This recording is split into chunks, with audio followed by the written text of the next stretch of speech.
ናፍቆትሽን ቀንሽቲ ካልናፈኩ ማውኑን አፈቀርከኝ ሰላም አትናገሪ ነው እንጂ እኔም ናፍቄሽ ነበር ማለት ነው በጣም ይቅርታ ዴቭ ለምን ስላንተ ስሜት ማሰብና መጨነቅ ነበረብኝ ለሊ ጋር በነበርኩበት ጊዜ አንተን ችላ ማለት አልነበረብኝ በጣም ይቅርታ እሺ እባክሽ ዛሬ ደግሞ ማን ይመከረልኝ ማለቴ ባለውለታዬ ማን ለሊ ናት ለሊ እኮ በጣም አስተዋይ ልጅ ናት ከኔ በላይ እሷ አንተን አስተውላ ነበር እንግዲህ አውቄ ባይሆንም ያኔ ለተፈጠረው ነገር ሁሉ በጣም ይቅርታ ኦኬ ስለዚህ ሽማግሌ ላክ ማለት አዎ ትልካለህ ግን አባዬ መጀመሪያ አንቺ መምጣት አለብሽ እዛው ነው ሽማግሌ አይሆንም ብሎኛል እና ልንራራቅ ነው እንግዲህ በእኛ ሀገር የጋብቻ ህጉ እንደዛ ነው ከናቴ ቤት መተህ እንጂ የምትወስደኝ እጅ ለእጅ ተያይዘን አንሄድም ምክንያቱም ማህበረሰቡ ይቃወመናል እኔ ቀድሜ ይዘህ መሄድ አለብኝ ታዲያ ጂሃዴ ለምን ጊዜሽን ታባክኛለሽ ፈርቻለሁ ዴ አባዬን አምኜው ድጋሚ እምነቴን እንዳያሳጣኝ ፈርቻለሁ ነይ እስኪ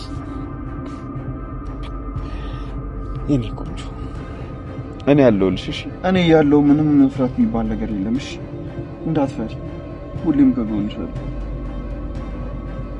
ዶክተርዬ በጣም አመሰግናለሁ እንግዲህ በወጣ ይተካ እንግዲህ አመሰግናለሁ በጣም እሺ ዳይመንድ ደሞ የልጆች ነገር አርሰውትም እሺ በተመቻቸው ሰዓት ይዛቸው ምንድነው ዳይመንድ የሚያስቅ እንትን እኮ ነው ዶክተርዬ ይገርማል የልጆችን በቃ እንዲህ ድንቡሽቡሽ ማለታቸውን ፈገግታቸውን ሳስብ በቃ ውስጤ በሐሴት እንደዚህ ይሞላልና ውስጤ ደስታ ይሞላል ለዛ ፈጣሪ ይርዳ ዳይመንድ አመሰግናለሁ ዶክተር አመሰግናለሁ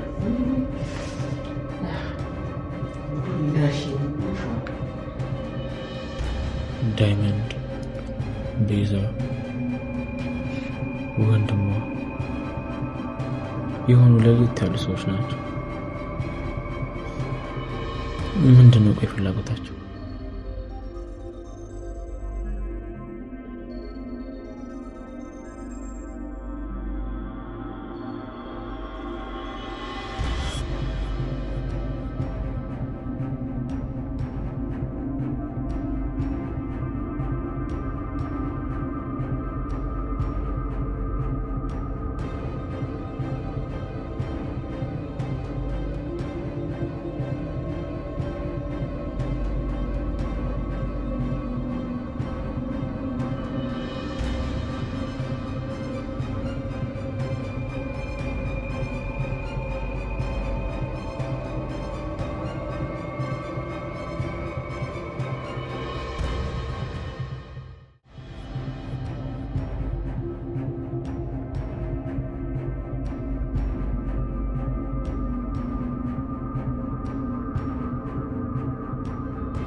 ዴቭና ለሊ ሊጣሉ ነው። ታዲያ መጀመሪያውኑ ዴቭ እንዳስጠነቀቃት ከሆነ ለሊ ምን እንዳመመሽ አላውቅም፣ ምን ላይ እንዳለሽ እንኳን ነገሩ ባይገባኝም ግን እኔና አደይ ልንጋባ ጥቂት ቀናቶች ነው የሚቀሩን። ግን በዚህ ሰዓት ላይ ከጎኔ ሆና ነገሩን እየረዳችኝ አይደለም። በዚህ ሰዓት ትኩረት ያደረገችው እንዳለ ስላንቺ ነው። አብራሽ እዛ ሐኪም ቤት መመላለሱን ከጀመረች ብዙ ጊዜ ሆኗታል።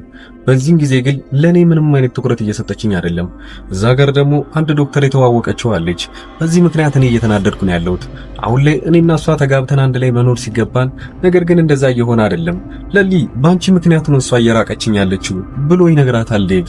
ይሄንን ሲነግራት ግን በጣም በተናደደበት ሰዓት ላይ ነበረ። መጀመሪያ ምን እንደተፈጠረ ይሁ ሁለቱ አንድ ላይ ሐኪም ቤት ከሄዱ በኋላ ዴቭ የሆነ ነገር እየፈራ የነበረው ከዶክተሩ ጋር ምንድነው የጀመረችው ብሎ ግራ ገብቶታል።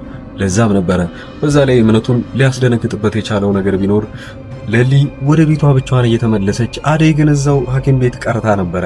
እንዴት ይሄን ያህል ሰዓት ብቻዋን እዛ ትቀራለች? ለብቻዋ የታመመችው ለሊ ናት፣ ነገር ግን ሐኪም ቤት የቀረችው እሷ ነች ብሎ ስለተናደደ በቃ የሆነ ነገር ጀምሯል ብሎ በማሰብ በጣም ይናደድና ራሱን መቆጣጠር አቅቶት ለሊን ይናገራታል። ቃል በቃል ያላትን ሰምታችኋል። ለሊ አንቺ ጋር አደይ መዋል ከጀመረች በኋላ ስለኔ ነገር ማሰቡን ነው አቁማለች። ስለዚህ ይሄንን ነገር ልታስተካክይልኝ የምትችይው አንቺ ነሽ። እንዳደራ ቁጠሪውና ካንቺ ጋር እንዳትውልና የሆነ በቃ እኔ ብቻዬን ማድረግ እችላለሁ ብለሽ እንድታስብ ያድርጊያትና እሷ ካንቺ ትራቅ። ያኔ ስለኔ ሰርግ ማሰብ ትጀምራለች ብሎ ከነገራት በኋላ ለሊ ተደብቃትና አይ የትም መሄድ አልፈልግም ራሴ ጨርሰዋለሁ ብላ ለአደይ ጋር መስማማታቸውን መቀጠል አላቆሙ ነበረ። አደይ ትደነግጣለች። እስከዛሬ አብሬሽ እያገዝኩሽ ነበረ። አሁን ምን ስለተገኘ ነው ብቻሽን ማድረግ የምትፈልጊው? ከኔ የደበቅሽው ነገርማ አለ ብላ አደይ ትናደድና ምናልባት ዶክተሩ የሆነ ነገር ብሏት ነው ተስፋ እንድትቆርጥ የነገራት ነገር ካለ ብላ ሩጣ ዶክተሩ ጋር ለብቻዋ ትሄዳለች። ታዲያ ይሄ አፍቃሪዋ ዶክተር እሷ ምንም የማታውቀው አደይ እሱ ጋር እንደሄደች ወዲያውኑ ውሃ ይሰጣትና ተረጋግታ እንድታወራው ያደርጋታል። አጠገቧ ሆኖ ነበር ሲያወራት እንደሰማችሁት ከሆነ እሱ በምንም አይነት አጋጣሚ ብቻ ምክንያት አድርጋ እዛ ሐኪም ቤት ትምጣ እንጂ አደይን እሷን ብቻ ማየቱ ለሱ በቂ እንደሆነ አሳይቶናል። አደይን ምንም ያህል እንኳን ቢወዳት የሰው እንደሆነች እያወቀም ቢሆን አሁንም መራቅ እንኳን ሳይጠበቅበት የባሰውን እያቀረባት ተገኘ። ይሄኔ ግን አንድ ነገር ይነግራታል አደይ። እኔ ለሷ ምንም ያልኳት ነገር የለም፣ እንደውም በተቃራኒው ይሄንን ነገር በጣም በደንብ አድርጋ ሕክምናውን የምትከታተል ከሆነና ሁሌም ሳትቀር የሷ የሚጠበቅባትን ነገር ካደረገች በሽታው ሊድን እንደሚችልና ከዛም አልፎ ደግሞ ሙሉ ለሙሉ ሊጠፋ እንደሚችል ነው የነገርኳት። ይሄኔ የተቀየረ ነገር እንደሌለ ለአደይ ሲነግራት አደይ ታዲያ እሱ ምንም ካላላት ምን ሰምታ ይሆን ይሄንን ነገር ማድረግ የፈለገችው? ለጊዜውም ቢሆን ረፍት ታደርግና አደይ ያኔ ዶክተሩን ታመሰግነዋለች። ዶክተሩ ግን አንድ ነገር ይነግራታል። አንቺ እዚህ መምጣት ባለብሽ ሰዓት ላይ መምጣት ትችያለሽ፣ እኔም ማስፈልግሽም ከሆነ ስልክ ያለሽና ደውይልኝ ብለው ከዛ ተለያይተው ይወጣሉ ማለት ነው። አደይ በራሱ በኩል ያው ገጠር መሄድ እንዳለበት ያውቃል። ከነገ ዛሬ ግን ከአደይ ጋር ይሄዳሉ ብሎ በሚያስብበት ሰዓት ላይ ነው ይሄ ሁሉ ነገር እየተፈጠረ ያለ። ሌላው የፍቅር እናት ምን አስባ ነው? የፍቅር እናት እንግዲህ የሆነ ጊዜ ያው ፍቅርን አስራት እዛው አንድ ቤት ውስጥ ቆልፋባት አይታችኋል። ከዚህ በፊት ብዙ ተንኮሎችን እየሰራች መጣለች። አሁን ብዙ ሰው እየጎዳች ስለሆነ ሃይ የሚላት ሰውማ ያስፈልጋል ብላ ስላሰበች ነው እዛ አንድ ክፍል ውስጥ የቆለፈችባት። ፍቅር በራሷ በኩል የምትረዳው አንድ ነገር አለ። ምንም ያህል መጥፎ ሆነ አይደለም እኔና ዴቭ በምንተዋወቅበት ሰዓት ላይ አንዳቸውም እዚህ አልነበሩም። እነ ዴቭም ቢሆን እነ አደይም ቢሆን የሱ ጓደኞችም እነ አሹ ማንም መቼውም እዚህ አልነበሩም። ለዴቭ ስታስረዳው እንዳያቻት ከሆነ ፍቅር እኔ እናንተ በፊት ሰላም ነበርን አንድ ላይ በምንኖርበት ሰዓት ላይ አንዳቸውም እዚህ አልነበሩም። አደይም ብትሆን አሹም ቢሆን ማናቸውም። ያኔ ግን እነሱ ከጊዜ በኋላ ወደዚህ ሲመጡ አንተም ፊትህን ከኔ ላይ አዞርክ፣ ለኔ ያለህን ክብር ቀነስክብኝ። እኔን አሁን ላይ ደግሞ ጭራሽ ማመናጨቅ ጀመርክ። ስለዚህ እኔ አይደለሁኝም እኮ ጣልቃ የገባሁት፣ አደይ ናት ጣልቃ የገባችሁ በእኔ እናንተ ባህል። ለዛ ነው ሰው መጥፎ የሆኜ የተገኘሁት። አሁንም ቢሆን ልጠላት የምችለው የኔ የምለውን ነገር ስለነጠቀችኝ ብቻ ነው። አንተን ከድሮ ጀምሮ እንደማፈቅር ታውቃለህ። አሁንም ቢሆን ማንም የሚነጥለኝ የለም። አንተ ብታገባም የትም ብትደርስም እኔ ማፍቀሬን አልተውም ብላ ቁርጥ ስትነግረው ሰማችሁ። አደይ ግን ለሷ ምን አይነት ምላሽ እንዳለው እንኳን አያውቅም። በዚህ ሰዓት ያለው አስተሳሰብ ቢሆን ነገሮችን አስተካክሎ እንዳለ ሰርጉ ተደርጎ ከአደይ ጋር በሰላም አብሮ መኖር ነው። ያው ይሄ ነገር ቢፈጠርም ግን አደይ ድጋሚ ደግሞ ሌላ ነገር እንደምትሰማ ሁሉ ታውቃለች። እዛ ገጠር ላይ አንዲት ሴት አለች በጣም የምትወደው ዴቭን። በዚህ ሁኔታ ላይ እዛ ገጠር ውስጥ አንድ ነገር ሰማች። ለአደይ አንድ ሽማግሌ ወይንም አንድ ባል እንደታጨላትና ያ ሰውዬ በቅርቡ እንደሚመጣና እንደሚተዋወቃት ሁላ ተነግሯት ነበረ። አደይን ሁሉ ሰርግ ምንም የምታውቀው ነገር የለም። ነገር ግን ከዴቭ ጋር አብራ ወደ ሀገር ቤት ሄዳ ነገሩን ለማጣራት ወይንም ለራሳቸው ችግር ሲሉ ወደ ሀገር ቤት የሚሄዱ ከሆነ እዛ ደግሞ ሌላ ሰርግ ተደግሶላትና ባል አለች ተብሎ ከተነገራት በኋላ ምን እንደሚፈጠር አስቡት። በጣም ብዙ ነገሮች ዝብርቅርቃቸው የሚወጡ ይሆናል። ይሄኔ ለሷም ቢሆን ለዴቭም በጣም ትልቅ ፈተና የሚፈጠር ይሆናል። ያው እንግዲህ ፍቅር ደግሞ በዚህ በኩል ትደሰታለች ማለት ነው። ለሷ በስተመጨረሻም ባል መጥቶላታል። አደይ ዴቭን የራሷ ልታደርገው አትችልም በሚል ሁኔታ ማለት ነው። የፍቅር እንግዲህ የሚወዳት ልጅ ፍቅረኛው እንደሆነ ታውቃላችሁ። እናትየው ደግሞ እንዳጋጣሚ ሆኖ መንገድ ላይ ታገኘዋለች። ያኔ ቤቱ ገብቶ ሲበጠብጥ የነበረው እሱ እንደሆነ አጣቅምና አሁን ላይ የእሷ ጓደኛ ነው ብላ ስላሰበች ወደ ቤቷ ይዛው ትመጣውና ለፍቅር ምናልባት መፍትሄ የሚያመጣ ከሆነ ብላ ያኔ ቤት ይዛው ከገባች በኋላ ከፍቅር ጋር ታገናኛቸዋለች። እሱ ግን ወዲያውኑ ነበረ ዘዴውን የተጠቀመበት። ከዚህ በኋላ ያለ ሐሳብ እሷን መጥቶ ሊወስዳትና ማታ ሊመልሳት ለእናትየው ቃል ይገባላታል። ማለት ያው አደይ ፍቅር ላይ ምንም አይነት ጉዳት አይደርስባትም፣ የሚያባርሯትም የሚፈልጓትም ሰዎች እኔ እያለሁ ማንም አይነካትም ለማለት ያክል ነው። ስለዚህ ያኔ ሲደባበቅ የነበረውና በጣም እንደሚወዳት ሲናገር ነበረ። አሁን እናትየውም ጭምር ካወቀች አሪፍ ሰበብ ስላገኘ ከዚህ በኋላ እዛ ቤት ውስጥ ያለ ምንም ምክንያት ሊመላለስ ይፈልጋል ማለት ነው።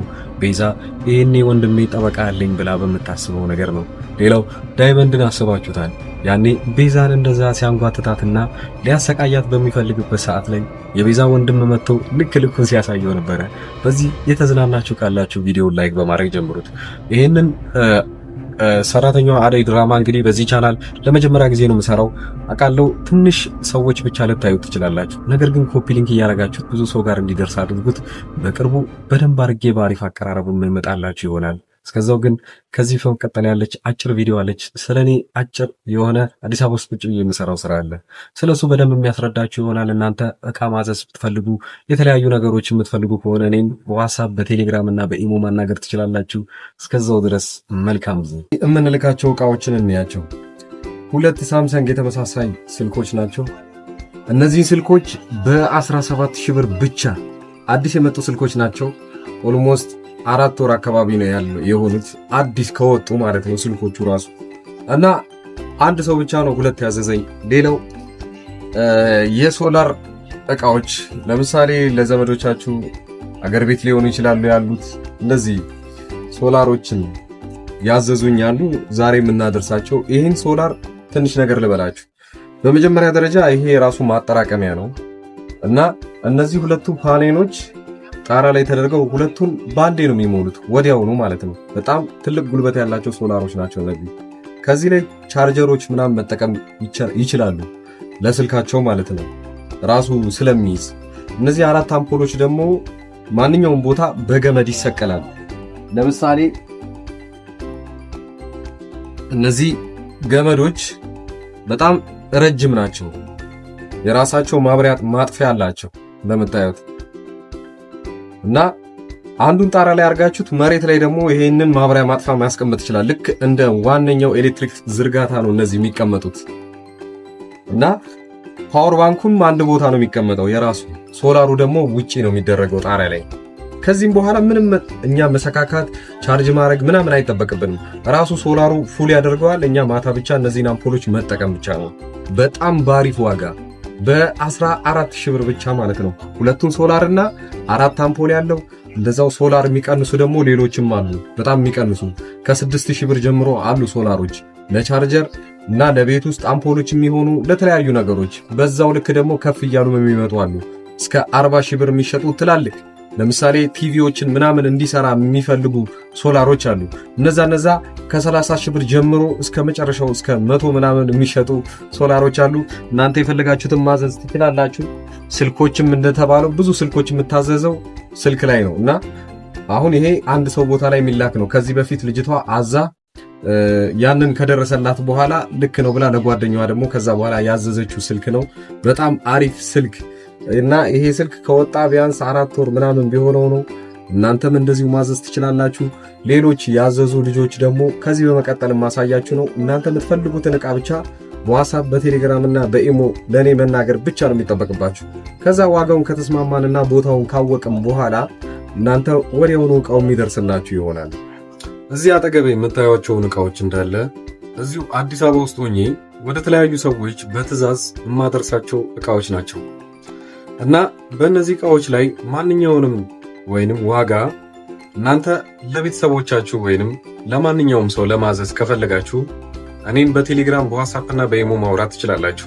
እንደምታዩቸው የተለያዩ ስልኮችና የዋይፋይ ዕቃዎች፣ ታብሌቶች ለልጅ የሚሆኑ እነዚህ የተለያዩ ቦታ ሀገር ሆናችሁ እናንተ እያዘዛችሁ እዚህ ለቤተሰቦቻችሁ መላክ ትችላላችሁ። ከኤሌክትሮኒክስ ዕቃዎች ውጪ ያሉትን ዕቃዎችንም እኔ ጋር ማግኘት ትችላላችሁ። እነሱም በእርግጥ ራሴ ባልሸጣቸውም ዋጋውን የተለያዩ ከሚሸጡ ሰዎች ጋር ወይም መርካቶ አጠገቤ ስለሆነ እዛ ያለውን ዋጋ እያጣራው ለእናንተ መላክ እችላለሁኝ ማለት ነው። ከዚህ በቀደም እንደሚታወቀው በትልቁ ቻናሌ ላይ እነዚህን ዕቃዎች ሳደርስ ለብዙ ሰዎች ሳደርስና ብዙ ሰዎችም ሲያዙኝ ነበሩ። አብዛኛው ጊዜ ሰው እያዘዘኝ የነበረው የተለያዩ ስልኮችን ነበረ። እነዛንም ስልኮች አዲስ አበባ ውስጥ በአንድ ቀን እያደረስኩኝ ነው። ከአዲስ አበባ ውጪ ለሚገኙ ሰዎች ግን 2 እና 3 ሰዎች አንድ ላይ ወደዛ አካባቢ አቅጣጫ ሲያዙ ወዲያውኑ አደርስ ነበረ። ይህም የ1 ሳምንት ጊዜ ብቻ ነው የሚወስደው። ይሄ ስራ አብዛኛውን ጊዜ እናንተን የሚያስፈራችሁ ታማኝነት ምን ያህል ነው የሚለው ነገር ነው።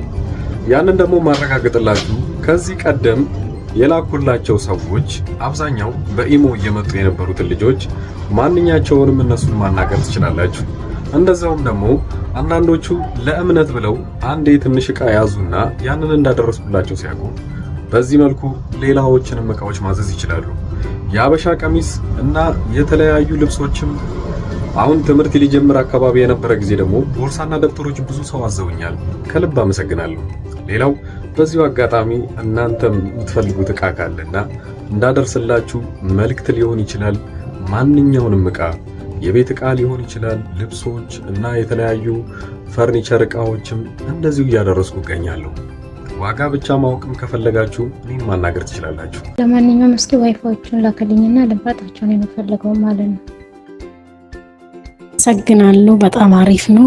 እገዛለሁ፣ ግን አሁን ሳይሆን ወደፊት የልጄ ልደት እየደረሰ ስለሆነ እንደ ስጦታ ታደርስልኛለህ። እዛው አዲስ አበባ ወደ ለገሃር አካባቢ ናቸው እና እዛት ታደርስልኛለህ። ደውዬ እነግርሃለሁ ሁሉ። አሁን ገባኝ። እና ዋይፋው ስንት ብር ነው? እና የዋይፋው ዋጋው ስንት ብር ነው? በገንዘብ ትችላለህ? ይሄኛው ስንት ነው? እና ስንት ጂቢ ነው? እንዴት ነው? ሁሉ ሰላም አለኝ። ደማኛ ተሊና ቆይታ እንዴት ነው? ሁሉ ሰላም። ኧረ ችግር የለም። ቀሪን ያኔ በሰላሳ ሁሉንም አስገባልሃለሁ።